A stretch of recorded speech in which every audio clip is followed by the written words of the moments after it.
Во светската недела за поддршка на доењето нудиме разговор со меѓународен стручен сертифициран консултант. Голема поддршка на новите мајки се патронажните сестри. Една од нив гостува кај нас во прв план.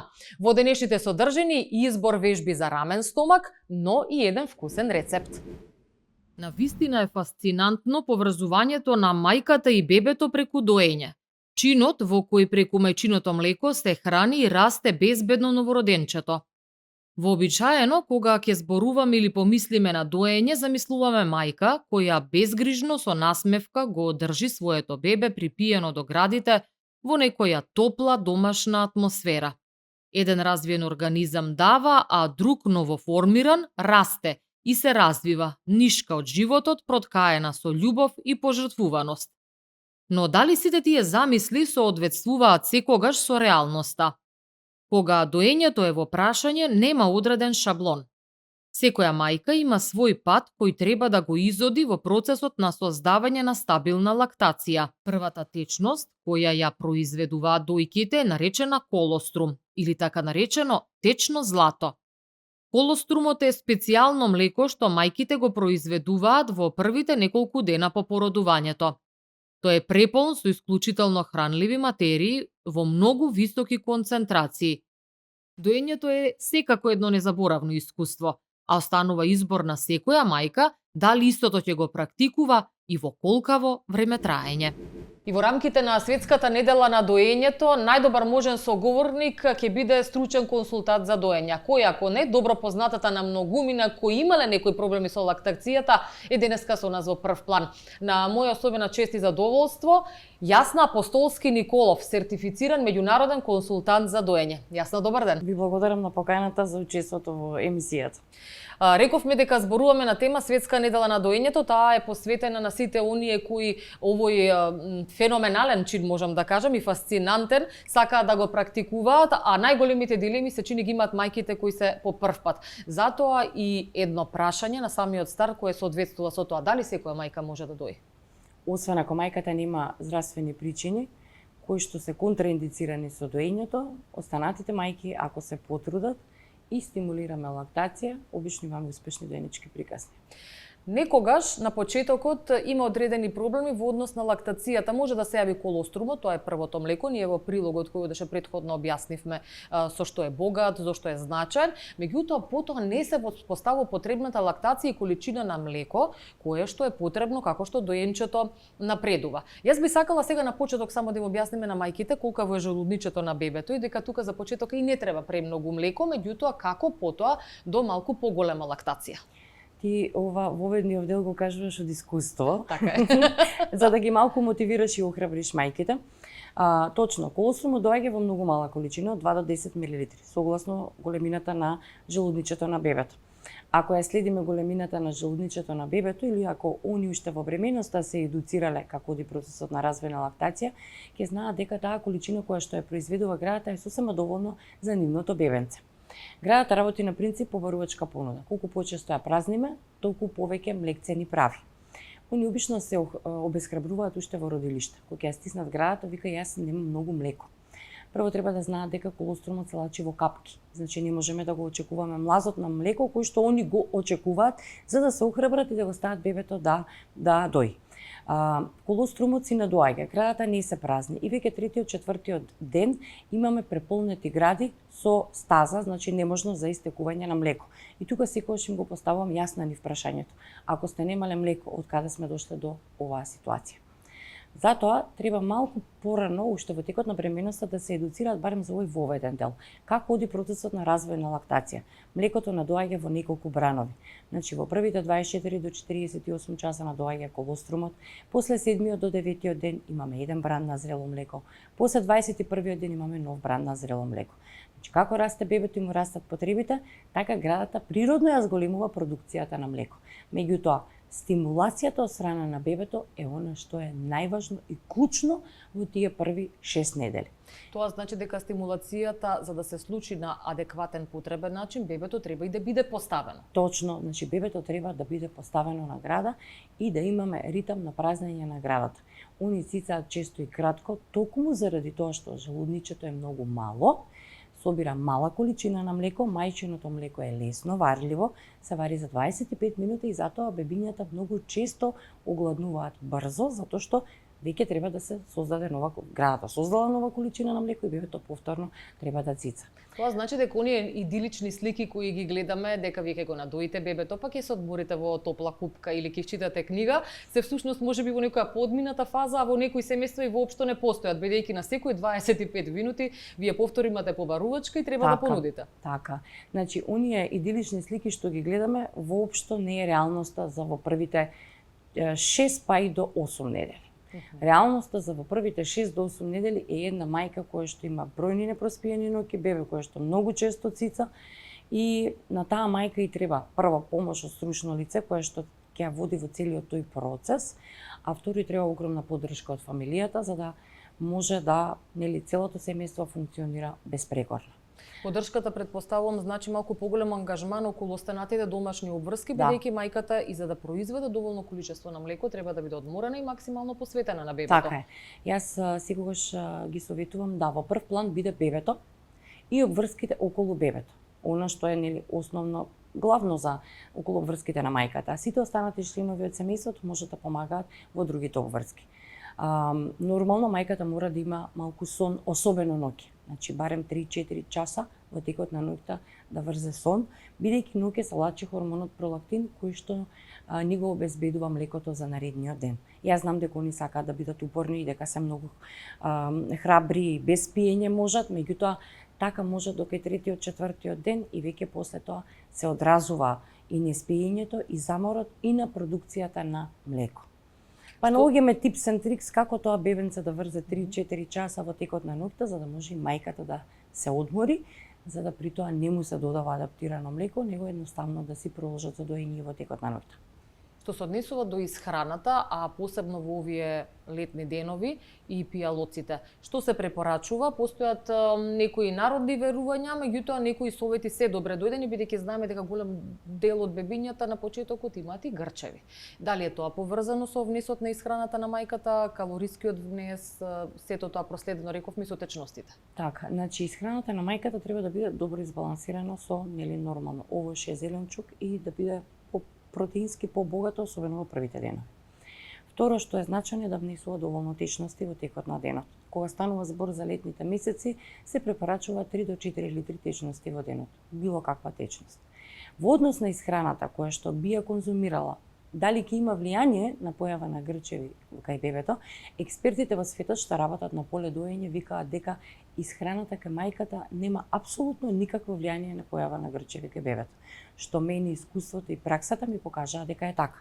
Тоа значи дека мешункастите плодови, сето она што велат плод јаболко, се може да се. Се може да јадат. Мене искуството ми покажа дека е така. Има мајки кои што не јадат ништо и бебиња кои што плачат 24/7 и мајки кои што јадат све и бебиња кои што немаат грчеви.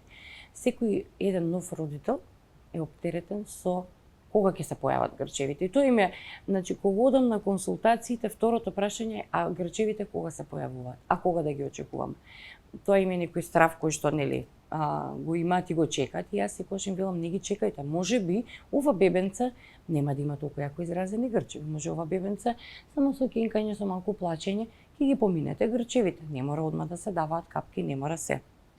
Околу исхраната, баш на часовиве за психофизичка подготовка на трудници што ги имам, им го објаснувам особено овој дел, бидејќи добиваат различни совети. Меѓутоа, од оно што јас сум го учела како консултант за доење е тоа дека нема никакво влијание, напротив, исхраната на доилката треба да биде разноврсна, богата со овошје и зеленчук, витамини и се останато, за да може, незиниот организам да не страда, бидејќи за производство на млеко се што треба по состав како треба да биде, градата ќе си црпи од организмот на мајката. Меѓутоа, ако мајката не се храни здраво, веќе ќе почне да се одразува по нејзе. Тоа значи 3 оброци со 2 ужини е некој идеален... Идеално, со тоа што количински не мора да биде многу, она што ни е останато од народните верувања, можеш да јадеш за 20. Една доилка треба да има 500 калории повеќе внес во денот од она што е нормалниот внес на калории во текот на денот. На часовите имав една мајка која што е нутриционист и она кога го ислуша делот за исхраната кај доилки, ме поддржа во она што се го кажав. Ние единствено им викаме мешункастите граф, грашак, барање и зелка да ги избегнуваат во првиот месец заради мајката. Бидејќи тоа се наши традиционални јадења, каде што ние не можеме без 2 тањирчиња гравче да станеме од ручек. Таа родилка која што се уште ја боли раната, која што ја болат и градите и која што е малку повеќе уморна, уште ако и стомакот и се надува дополнително од гасови, ќе и биде малце понелагодно. И затоа викаме барем тие 4 манџички и тие 4 намирници да се избегнуваат во првиот месец, а после тоа можат постепено да се внесуваат. Ова мајка која што по професија е нутриционист рече се што ви кажа јасна е точно, може да се внесуваат, меѓутоа по 60 грама од оброк. Ние вика со една кутлача гравче не можеме вика баш многу да се задоволиме, да. И затоа вика подобро барем во првиот месец да ги избегнуваме, а после тоа можеме слободно да си ги јадеме. И те разбивме уште еден мит што се однесува до течностите.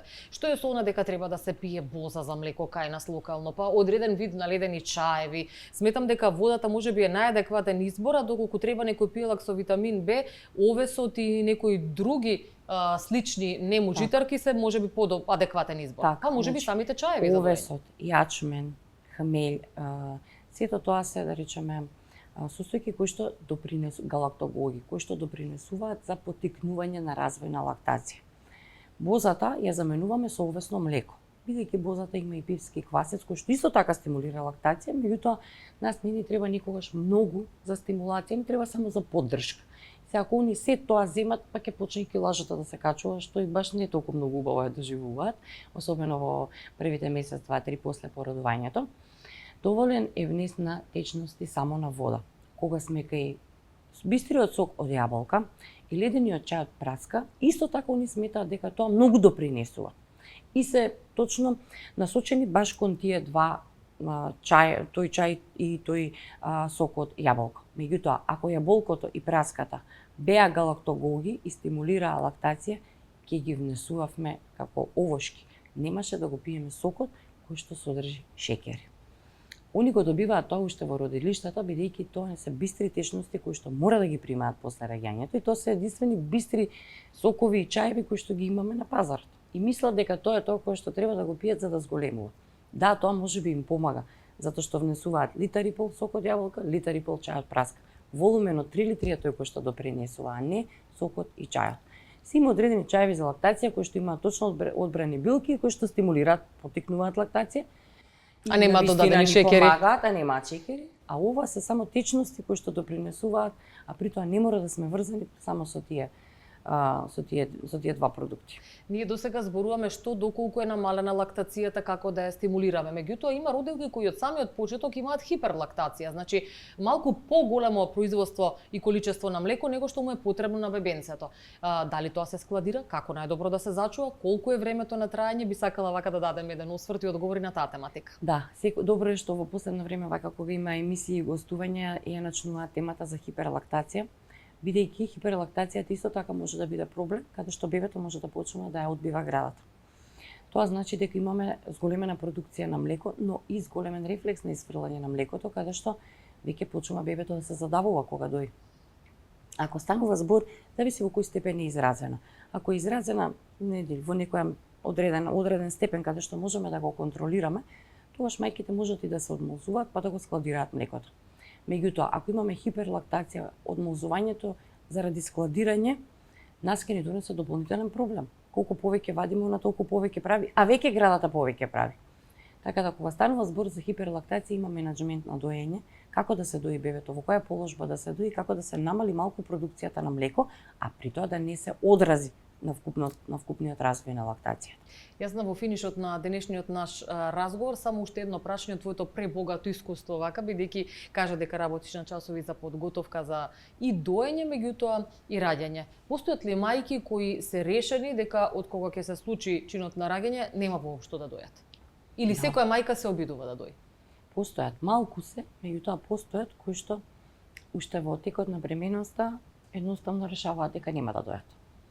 Ние консултантите за доење сме тука да ја поддржиме нивната одлука. Не е наша цел да ние упорно делуваме да они дојат. Сигурно секоја од нив има одредена причина зошто донела таква одлука. Многу ретки се, јас имам примери од мои блиски кои што одлучиле да не дојат. Можеби после тоа им било малце криво што не пробале, меѓутоа сепак одлуката ја донеле уште во текот на бременост и они мораат во родилиште да кажат дека не сакаат да дојдат, за да настане аблактација, односно престанок на развој на лактација веднаш после породувањето. Има некои кои што мислат дека не сакаат да дојдат, меѓутоа кога ќе се породат се менува одлуката, па сакаат да пробаат, па кога ќе успеат се уште посреќни што успеале. Така да се зависи колку мајката сака да дои и ние мораме да ги поддржиме во тоа. Не смееме да настојуваме ако гледаме при тоа дека не го доживува како уживање, туку дека го доживува како обврска. Доењето е физиолошки акт, чин на поврзување на мајката со бебето и нормално единствен начин на исхрана на бебето, ако станува збор за ексклузивно доење. И тоа треба за нив да биде еден убав момент, а не да биде нешто кое што психички ги оптеретува и нешто кое што не го доживуваат убаво. Процесот на доење рековме дека се вежба, се учи, некому доаѓа природно и некогаш не знае да биде малку компликуван, меѓутоа исто така знае да биде тешко и одвикнувањето на бебето од доење, односно сопирање на процесот на лактација. Последното прашање насочено токму таму. Колку е едноставен и како оди процесот на прекинување на лачењето на млеко?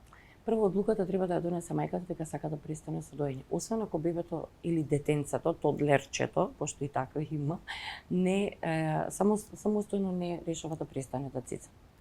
Значи одлуката мора да ја донесе мајката, да се направи план.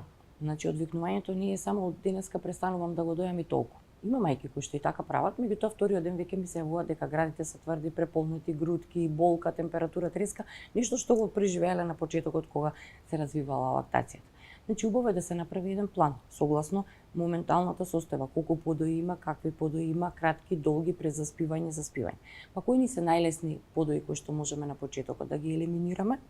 Нормално мора да бидат вклучени други членови во семејството, за да може да се одзема вниманието на бебето во оние периоди кога претходно доело, за заспивање, после доаѓање на мајката од работа и така натаму, и се оди кон намалување на подоите. Природниот начин на постепено намалување на подоите е нешто кое што е најдобар начин за одвикнување и за мајката и за бебето. Значи подеднакво важи. Некогаш мајките многу потешко емотивно го доживуваат моментот на одвикнување и затоа јас велам секогаш мајката треба да биде спремна и да реши дека ќе започне момент на одвикнување на бебето. А ако станува збор за нагло одвикнување заради одреден оперативен зафат или некаква здравствена состојба на мајката, тогаш најчесто тоа води со лекови, медикаменти кои што се даваат за веднаш да престане продукцијата на млеко. Јасна Апостолски Николов, денеска во прв план овде на тема доење и како да ја збогатиме или зголемиме лактацијата. Јас ти благодарам, се најдевам дека дадовме корисни совети за сите доилки и за почеток на лактацијата, меѓутоа и за незиниот крај. Ти си пријатен соговорник, се надам повторно се гледаме на некоја слична тема во наредно издание. Ви благодарам и на вас за поканата и за поддршката за одржување на настаните за светската недела на доење. Да, тоа е само една од темите денеска во прв план, останете со останатите содржини. Да се биде родител е прекрасно и непроценливо искуство, но тоа воедно е еден од најпредизвикувачките животни процеси. Доаѓањето на новороденчето на свет носи голем број на радости, но исто толку избунувачки моменти и безброј преиспитувања и нејаснотии. Затоа помошта на патронажните сестри, посебно во домот на родителите кои за првпат се остваруваат во оваа улога, е од голема помош. Патронажната сестра нуди поддршка и контрола на основните параметри на новороденчето во однос на изгледот на столицата, доењето, менувањето на пелени, негата на папочната врвца, плачењето, бројот и должината на подои, бањањето, температурата на собата во која се престојува во првите денови и така натаму. Неретко се случува новороденчето во домашни услови да добие жолтица и да биде повеќе поспано, а со тоа и да не се буди за редовни подои. Згора на тоа, голем е процентот и на лошо постпородилно расположение кај мајките, кое се јавува од 3-тиот до 5-тиот ден по породувањето, а патронажната сестра може да даде навистина корисни совети и насоки во надминување на таквата состојба. Посебно, таа знае да биде цврста психолошка потпора за мајката, да разговара со останатиот дел од семејството за нивната поддршка кон родилката и совет одавно да делува во однос на храната и хидрирањето, за што побрзо закрепнување. Во најавата веќе споменавме, сега ќе ве подсетиме. Патронажната сестра е нешто што имате право да го добиете во првите денови од вашето поредување. Посетата е исклучително важна, посебно за мајките кои по прв пат се остваруваат во улогата на родител. Денеска со мене во студиото во прв план е господја Мирјана Трајановска, долгогодишна патронажна сестра, и нејзиното искуство кое ќе го зборуваме овде и споделиме секако дека ќе биде од големо значење за оние кои не следат. Господјо Мирјана, добар ден. Добар ден и ви благодарам на можноста што не поканивте токму во оваа недела на доењето, да и ние си го кажеме нашето, затоа што ние сме оние првите борци, првата борбена линија, промоторите на доењето, поддржувачите на доењето, така да исклучително сме важни во тој аспект во секој дом. Вие сте исклучително важни по повеќе прашања, кога станува збор за новородените бебиња. Од лично искуство можам да кажам дека јас сум имала многу недоумици, меѓутоа пред да објасниме кои се им доаѓа дома и што треба да ги прашаат патронажните сестри, колку право на посета имаат, да споменеме на кој начин се станува патронажна сестра. Како се делегира тоа? Па, по правило би требало секоја патронажна сестра после завршување на средното медицинско училиште да заврши и висока школа, што кај нас веќе има за сестри висока школа, 3-4 високи школи имаме, значи патронажните сестри во светот така функционираат со високо образование. Кај нас, поради недостаток на кадар, па и да речем интерес, се уште имаме сестри кои што работат со средно медицинско училиште, меѓутоа се надокнадува, ајде да не речам незнаењето, меѓутоа се збогатува знаењето со ред на работилници, едукации кои што ние секоја година тековно ги поминуваме и се збогатува нашето знаење, нашето познавање од проблематиката во патронажа и самото искуство со годините што го стекнуваме си има свое значење. Споменавте дека има одреден дефицит, незаинтересираност или нешто друго е во прашање. Конкретно, вие сте во подрачна единица Ѓорче Петров. Колку патронажни сестри сте во вашиот район? Ние сме во Ѓорче Петров, меѓутоа нашиот објект, поликлиника Ѓорче Петров, во него уствари е работна единица Карпош. Значи тука опфаќаме 3 општини, Карпош, Ѓорче Петров и Сарај.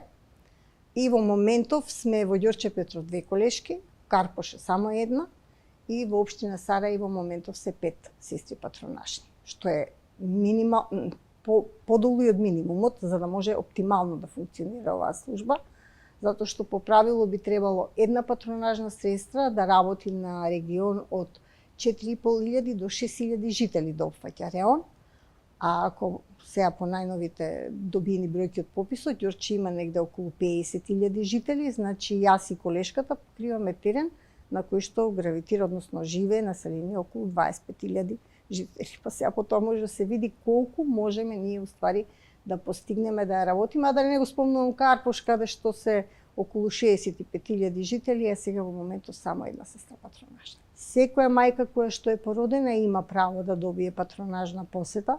Сега што ние технички имаме проблеми, значи со недостаток на кадар, дефицит на кадар, тоа е веќе друг проблем. Инаку, секоја мајка која што е породена има право да добие посета од патронажна сестра и да и помогне во се она што ја интересира. Кој е принципот на делегирање на патронажна сестра? Како вие ги добивате информациите? Значи имаме наша колешка која што секојдневно ги посетува државните породилишта во државна болница, односно клиничкиот центар и во породилиштето во Чаир, така да нашата колешка секојдневно ги посетува мајките и оттаму ги зима податоците тие мајки што се тековниот ден, претходниот ден породени.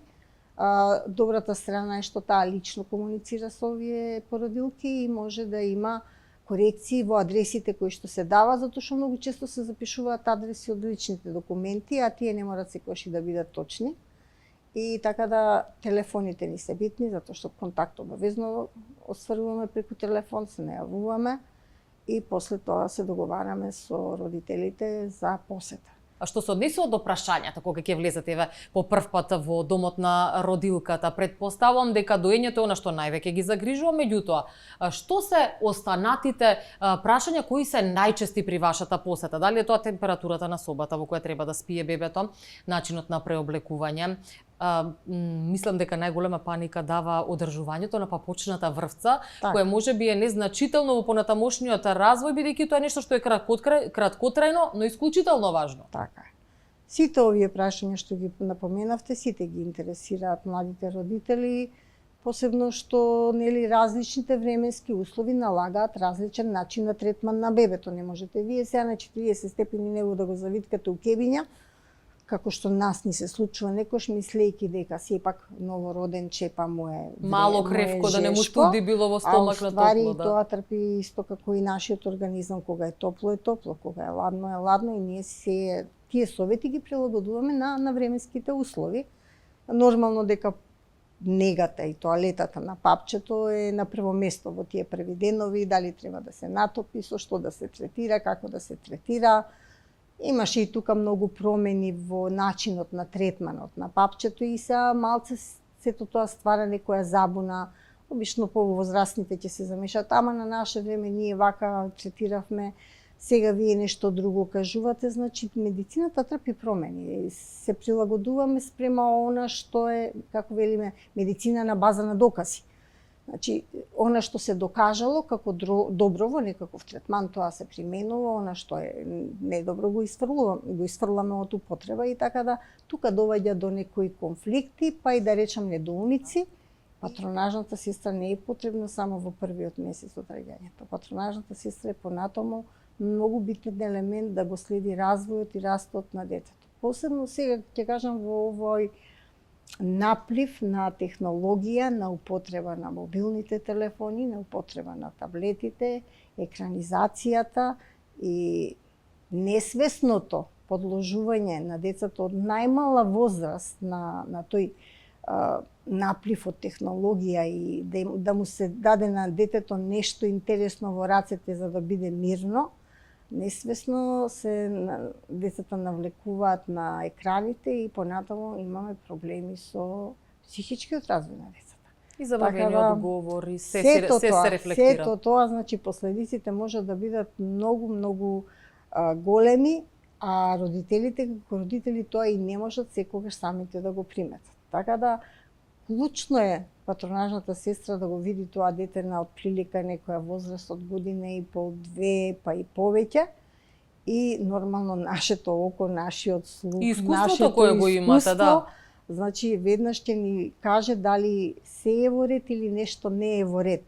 И така да, јас мислам дека тука можеме многу да направиме во раното откривање и детектирање на не е тоа за останување во развојот, меѓутоа можеби забавување, пречки Така. одредени. Да, ова нека биде Така. воедно и нашиот разговор еден апел да се подигне нивото и свеста колку е значајна и важна патронажната сестра, како што рековте, вие сте веќе и испод минимумот за општините кои што ги наведовте. Затоа ги вадиме овие теми во прв план, така се и вика нашата емисија, да истакнеме што е во прв план важно, а и дефицитарно во ова општество. Кога ги споменавме родителите кои се за прв пат, каква е тремата, да кажам, во однос на бањањето? Дали водата е погодена, колку често се бања бебето? Мислам дека и тука има отстапување, ако порано беше секој ден, сега веќе има одредени промени. Па мислам дека се оди на тоа да се остави кожичката на бебето да си створи самото некаква заштита и дека не е потребно не знам колку често миење, бање. Добро, сега летно време и ние сакаме да се освежуваме почесто. Значи пак ќе кажам и тука се прилагодуваме со советите према временските услови. Кога е поладно, кога е посвежо, кажуваме дека може 2 пати до 3 пати неделно се бања, меѓутоа тоа не важи за регијата каде што се носат пелените. Значи тука се знае почесто миење, секогаш кога има кака на пелената, обавезно треба да се направи вистинска хигиена, што значи да се измие со водичка, не само да се забрише со влажните пелени, со влажните марамчиња. Туку убаво со водичка да се измие, да се исуши таа регија, да се намачка со заштитна крема, затоа што таа е подложна регија на иритација постојано, за разлика од другиот дел од кожата, кој што може и со едно лесно приближување бебето да се освежи. Кажете ми, се вклучуваат младите родители, татковци се почесто во процесот, некако порано беа поизоставени, фокусот беше на мајката, дали трендовите налагаат сега повеќе да биде и таткото вклучен во самиот почеток, дали да помогне во процесот на бањање, преоблекување, што вели искуството во однос на тоа? Апсолутно се вклучени, дури некогаш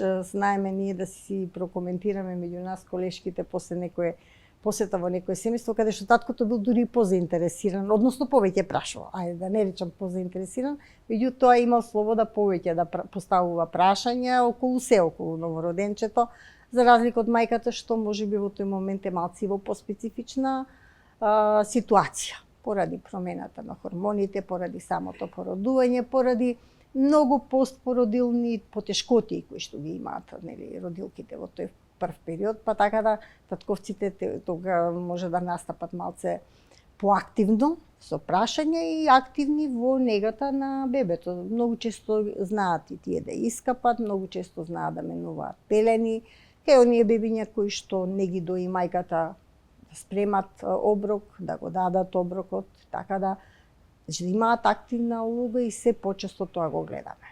Што се однесува, ние ќе треба полека да го финишираме нашиот разговор, има безброј отворени прашања, меѓутоа ги споменавме татковците, некако имаат улога еднакво веќе во растењето на децата, мајката не е толку изложена. Што им советувате на мајките кога во прашање доењето? Како да се изборат со сите оние недоумици кои што ги имаат, дали бебето правилно јаде, да не посегнуваат веднаш по формула? Некако во тој контекст ќе го завршиме денешниот наш разговор. Нели тоа ни беше и најважното, да. Ние сме поборниците на доењето, секогаш го промовираме, секогаш даваме примат дека доењето е на прво место и дека е најважното за правилниот развој и раст на новороденчето. Ниедна храна од сите оние други вештачки млека кои што се спремени или млека по формули како што ги викаме, не е во тој степен 100% соодветно, значи по квалитет, по содржина на протеини, шеќери и сите други работи, ниедно млеко не соодветствува 100% како што е мајчиното млеко, а да не зборувам чувството на мајката кога го држи новороденчето во раце, тој близок контакт, мирисот кој што новороденчето го чувствува во тој момент, допир од кожа до кожа. Значи се тоа му дава на новороденчето освен храна, значи емоционална сигурност, љубов. Тоа го чувствува и таа поврзаност помеѓу мајката и новороденото останува за цел живот. Значи тоа е нешто што тука ќе речам ние мајките, жените имаме предност. Привилегија да се почувствува. Да, тука имаме привилегија тоа да го почувствуваме и новороденчето да го почувствува и секогаш кажувам само во исклучително ретки случаеви сум препорачала да се додава млеко по формула, каде што навистина нешто не било вред, каде што, например, мајката прима некакви лекарства кои што се контрадикција на доењето, или пак има ке бебето некакви здравствени проблеми кои исто така предизвикуваат неможност за доење, че тоа се многу ретки случаеви. Инаку, ние велиме, секоја мајка може да дои, ако сака. Јасно. Ви благодарам, ги дадовме во овој кусрок, се надевам сите оние потребни насоки и совети, се надевам дека ќе го ставиме во прв план прашањето на патронажните сестри, нивното значење и нивната насушна потреба за новородените бебиња. Ви благодарам, господјо Мирјана, што бевте гостинка во прв план. Ви благодарам што ми дозволивте да се искажам и малце да зачнеме од некои наши проблемчиња што ги имаме и да се надеваме дека ќе дојдеме до некакво решение. И дека ќе се видиме можеби повторно во ова студио со малку поширок спектар на прашања. Се надевам. Ви благодарам. Вам ви посакувам убав ден, останете со нас, следуваат вежби за рамен стомак. Добар ден, денес ќе правиме вежби за горниот дел на телото. Бидите со нас.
Ви благодарам што бевте активни и денес со нас. Останете во добра форма.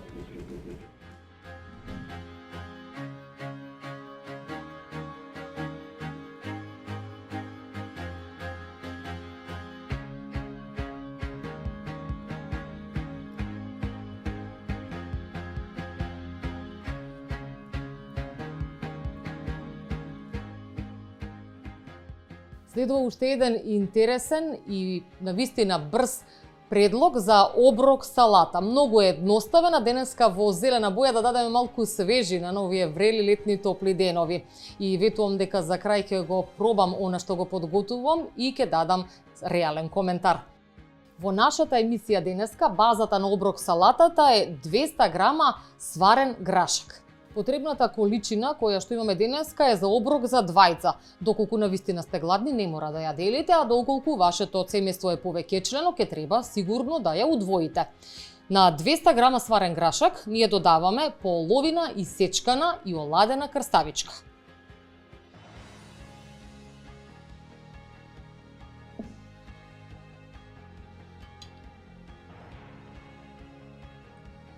Грашакот го дополнуваме со 200 грама исечкано авокадо. Тоа е од прилика средна количина на авокадо или средна големина, ситно исецкано и секако излупено. Гледате тоа да биде свежо, здраво, за да може да се отстрани лушпата на најдобар можен начин, да не се борите со онаа коричка која што има одозгора, меѓутоа и да не биде премногу тврдо. Затоа кога го купуваме авокадото, гледаме да нема темни дамки од страната, но истото да биде малку меко на допир, не премеко, затоа што веќе може да не биде добро на вкус и некаде помалку скапано. Бираме средно авокадо со средна големина и некаде од страната рековме малку да биде меко. Истото го лупиме, сецкаме и додаваме во денешната оброк салата. Во меѓувреме, како подготовка на оброк салатата или предподготовка, исечкавме половина главица кромит. Во оваа варијанта може да оди и црвен кромит, истиот е закиселен. Јас искористив во овој рецепт 4 лажици балсамико оцет на половина главица кромит. Меѓутоа, вие истото можете да го направите со црвен кромит, вински оцет, јаболков оцет, посебно ако го имате како домашен. Изборот секако е ваш. Додатен шмек на оваа салата ќе биде сирењето. Додаваме околу 100 грама сирење, кој треба да го обогати вкусот и кој одлично парира на свежото авокадо, крставичката и грашакот. Сирењето го дробиме со раце и овој пат нема да ни треба никаков дополнителен прилог, затоа што салатата така и ја мешаме. Откако ќе измешаме салатата, на крајот, како еден финишен дел на истата е балсамико кремата, која ќе даде посебен вкус. И овој пат не користам никакви додатоци од останатите зачини, бидејќи сирењето е полномасно и сосема доволно солено за потребите на оваа салата. Истата ви препорачувам да ја конзумирате со свежо печено лепче, а доколку сепак сакате да го загреете вашиот простор малку, може да биде истостирано, тогаш шмекот ќе биде секако уште подобар. И ветив дека јас ова ќе го пробам на крај, меѓутоа нема да го растурам овој прекрасен изглед на салатата веднаш. Наместо подпечено, лепчето кое е таза од нашата фурна овде во близина, го сервираме исецкано со малку маслиново масло кој треба секако да го збогати вкусот. Може да се додаде и орегано, бидејќи ќе даде малку медитерански шмек на оваа салата, а како што ви ветив на почетокот, јас истата ќе ја пробам.